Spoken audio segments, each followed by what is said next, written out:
Kalawakan is not all about katatawanan, is not all about kabastusan, is not all about kapangitan. Dahil ang Miss Gay Pangkalawakan ay ginawa po para sa aming mga kandidatang hindi biniyaan ng pisikal na ganda at itsura.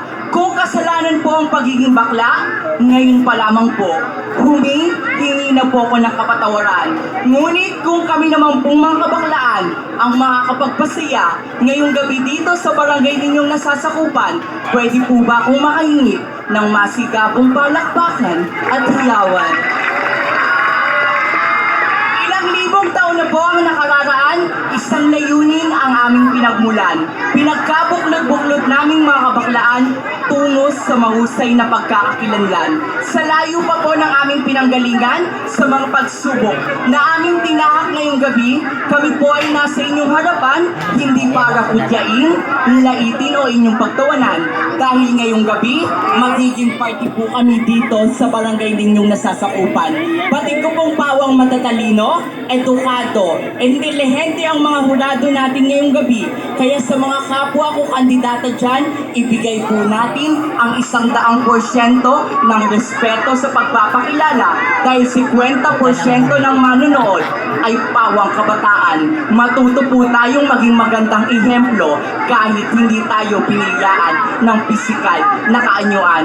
Tama po kayo, ang baklang nasa inyo pong harapan ay nanggaling pa po sa lungsod ng matatapang at walang inuurungan. From the home of the brave, Tondo, Manila. My name is Jairo Romilla Paderot na nag-iiwan po ng hindi po bastos, hindi rin po nakakatawa, ngunit kapupulutan ng aral ng bawat isa na ang taong nagpapakataas ay siyang ibinababa at ang taong ibinababa ay siyang itinataas. Just we are born to be truth, never to be perfect.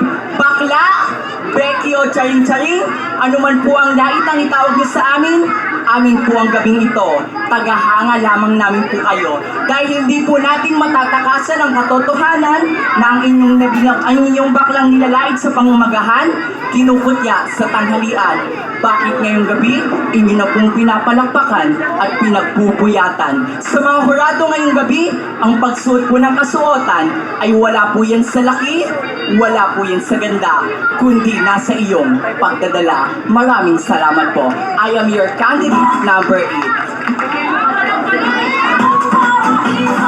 I am firmly believe that Miss Gay Pangkalawakan is an opportunity and open door for those gays who are not necessarily physically beautiful, but still we are confident and intelligent enough to show our talent.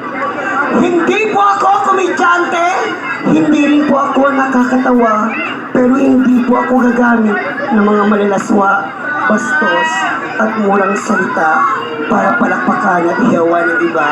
Sapagkat 80% po ng manonood ay bata, anumang sabihin natin matatanda, kahit mali, magiging tama sa puso't isipan ng mga bata.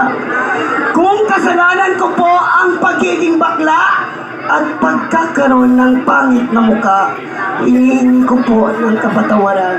Pero kung kaligayahan naman po ng inyong pamayanan para sa inyong masayang kapistahan, maaari po ba akong mamalimos ng malakas na palakpakan at hiyawan?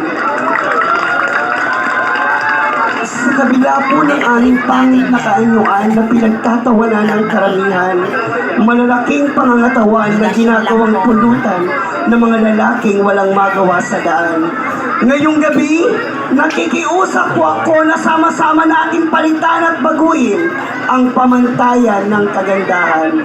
Ang ganda ng ilan, sexy ng karamihan, papantayan at lalagpasan kapag talino, talento, kumpiyansa sa sarili at pananalig sa Diyos, naming mga pangit ang paglalaban-labanan.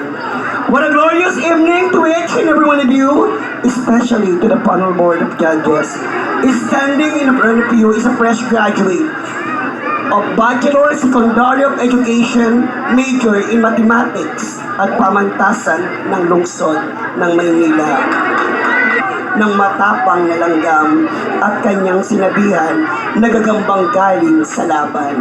Ako po si Binibining Jody Dudut Jaworski Santa Maria. Binibining Jody Dudut Jaworski Santa Maria na nagsasabing, ang kagandahan ay natatakpan kapag talino namin mga pangit ang paglalaban-labanan.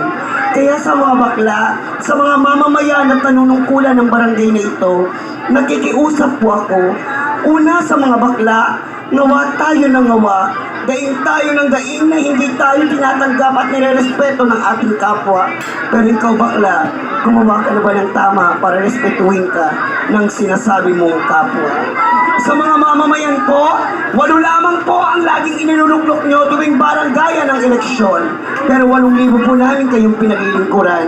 Ano mang galing namin manungkulan, kung hindi nyo po kami tutulungan, mananatiling pangarap lamang po ang pagunlad at pagbangon ng inyong pamayanan. At sa mga nanunungkulan po, ang pagiging chairman, barangay kagawad, sekretary at treasurer ay hindi isang pagkakataon at